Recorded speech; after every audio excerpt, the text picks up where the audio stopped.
కానీ రిజర్వేషన్ అని ఏమనంటే వెనకబడ్డ ఇయాల ఎస్సీ, ఎస్టీ, బీసీలల్ల చాలా కులాలు వెనకబడ్డాయి. వాళ్ళు ఇంకా ముందుకు రావడానికి ప్రభుత్వాలు సహకారం ఇప్పటికి కూడా లేదు వాస్తవానికి చెప్పాలంటే రావాల్సిన అవసరం ఉన్నది.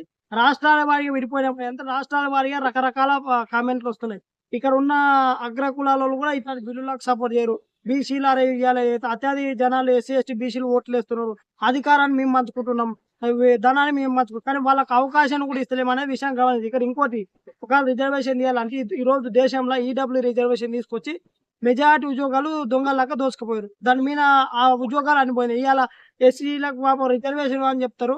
కానీ ఎస్సీలతో సమానంగా ఇయాల ఓసీలు హైయెస్ట్ పోస్టులలో హైకోర్టు, సుప్రీంకోర్టు రకరకాల న్యాయమూర్తులుగా పనిచేస్తున్నారు. ఎక్కడికెళ్ళి మీకు?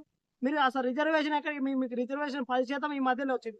అంటే ఈ పోస్టులు ఎక్కడికెళ్ళదు. అంటే అధికారం ఎవరితో ఉంటే వాడు ఆ రకంగా పంచుకునే విధంగా మారిపోతున్న సిచ్యువేషన్. నేనేమంటున్నా రిజర్వేషన్ తీసేయాలన్నప్పుడు ఏంటంటే మెజారిటీ భూములు కావచ్చు, ఈ తెలంగాణ రాష్ట్రంలో దోపిడీ భూములు ఎక్కువున్నాయి. ఎవరు దోచుకున్నారు? మనకందరికి రెడ్లు, అగ్ర కులాలోళ్ళే దోచుకున్నారు.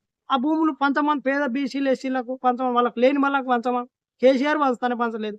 రిజర్వేషన్ పంచాలంటే లక్షలాది ఎకరాల భూమి దోచుకొని ఆ భూమి ఫస్ట్ పంచి తర్వాత తొలగించాలి. సేమ్ టైము కులాలను తీసేస్తే మంచిదే దేశం గానీ, పేదరికాన్ని నిర్మూలించడానికి ప్రభుత్వాలు ఒక ప్రణాళికలు ఎట్లా ప్రణాళిక?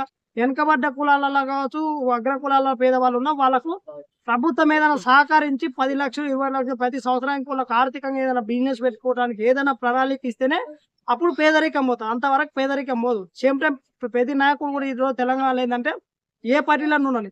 పేదరికాన్ని నిర్మూలించడానికి పనిచేస్తలేరు. అడ్డగోలుగా పదవులలోకి వచ్చి డబ్బులు సంపాదించి ఆ డబ్బుని ప్రజలకు కొనుక్కునే దానికి మార్కెట్ చేస్తారు. ఇక్కడ ప్రజలు కూడా సేమ్ టైమ్ ఏందంటే నాయకులుగా విడిపోయి వానితో వీనితోనే పడుతున్నారు. కానీ నిజమైన రాజకీయం ఏ యువతరం కూడా తెలుసుకోలేని పరిస్థితులు ఉన్నాయి. ఇవి గ్రహించాలి. ఇప్పుడు నేను మోడీని అభిమానిస్తా. కానీ తప్పొచ్చినప్పుడు మోడీ గారిని కూడా వ్యతిరేకిస్తా. ఎందుకు?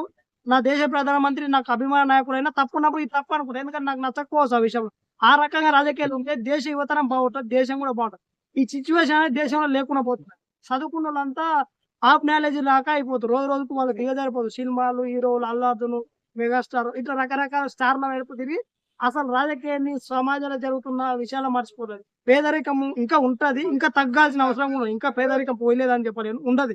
ఇంకా పోవాలి. కానీ తెలంగాణ రాష్ట్రంలో ఇక్కడున్న ప్రభుత్వాలు ఏడొచ్చినా ఒక దొంగని చంపనీకి ఇంకో దొంగ అబద్ధాలు చెప్పి ప్రజలను మోసం చేసే కార్యక్రమం ఉన్నది. ఇందుట్లో చదువుకున్నోళ్ళు ఏ యూనివర్సిటీకెళ్ళి వచ్చినోళ్ళు కూడా గట్టిగా ప్రశ్నించడం లేదు. సేమ్ టైమ్ ప్రజల్ని మోటివేట్ చేయాలి. ఇప్పుడు డబ్బులకి ఎందుకు అమ్ముడు పోతాయి? ఇప్పుడు ఒక బిర్యానీ మనం రోజంతా కష్టపడతాం. ఆ బిర్యానీ మనం ₹1000 డబ్బులు పెడితే బిర్యానీ బీర్ వస్తాయి కదా! రాజకీయ నాయకులకు ఇచ్చే బిర్యానీ ఎందుకు బాగుంటది? ఈ విషయం ప్రజలు కూడా గ్రహించాలి. ఇయాల డబ్బు కాదు. ప్రజల్ని మోటివేషన్ చేసి రాజకీయాలలో ఇయాల రాజ్యాంగం మనకేం చెప్పింది ఓటు హక్కు. 100,00,00,000 ఉన్నోడన్నా, 1000,00,00,000 ఉన్నా ఒక్క ఓటు కోసం మన ఇంటికాడికి వస్తది. కానీ మనం మారతలేం. దీనికి ఇంత వాల్యూ ఉన్నదో తెలుసుకోలేకపోతాం. ఇకనైనా యువతరం మారి రాజ్యాంగం చదివి సేమ్ టైమ్ సమాజంలో పేదరికంని నిర్మూలించడానికి యువతరము సమాజంలో అందరూ కూడా భాగస్వామైనప్పుడే పేదరికం అవుతది. ఒక నాయకుడు వచ్చి నేను ఇది చేస్తా అంటే కాదు. ప్రజలు భాగస్వామ్యం కాలే, నాయకులు కూడా భాగస్వామైనప్పుడే పేదరికం పోతది.